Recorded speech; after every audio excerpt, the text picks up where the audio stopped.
Nung bata ka pa, kinakanta-kanta mo lang ang paa, tuhod, balikat, ulo. Pero ngayong matanda ka na, ayun, pinapahilot mo na.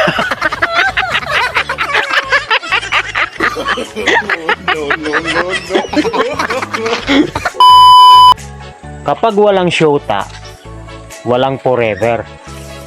Pero kapag mayroong syota, may forever. Pag maraming syota, ayun, ang tawag doon, forever mo.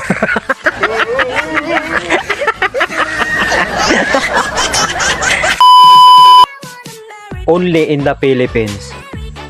Yung tipong isang pisngi na lang ng puwit mo ang nakaupo sa upuan ng jeep. Tapos biglang sisigaw yung driver.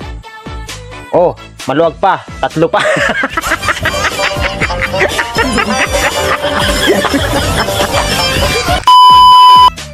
Minsan, may mga tao talagang bigla na lang nagiging paniki. Alam nyo kung bakit? Kasi pag inutusan mo, ang laging sasabihin, ba't ako? Ba't ako? Kapag nangati ang iyong tenga, may isang taong gusto kang makita.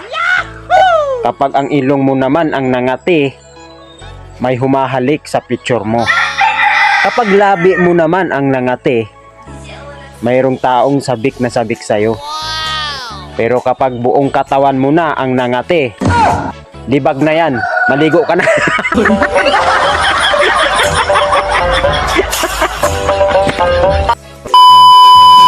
So yun guys, gusto ko lang i-share sa inyo na parang may problema na ata ako sa mata. Kasi sa tuwing tinitingnan ko ang loob ng wallet ko, wala akong makita.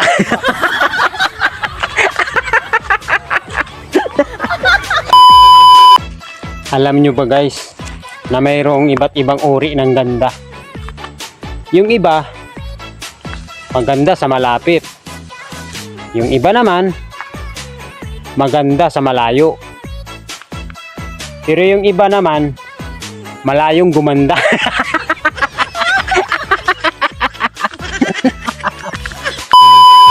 Shoutout nga pala sa mga gustong mag-asawa dyan. Alam nyo ba ang pag-aasawa ay parang litson yan? Masarap sa una, pero habang tumatagal, nakaka-high blood na.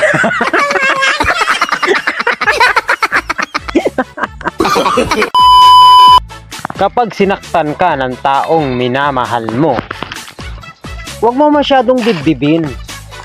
Alalahanin mo na may likod ka pa. No.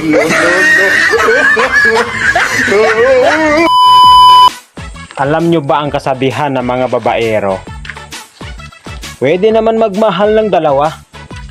Basta, hindi lang alam nung isa.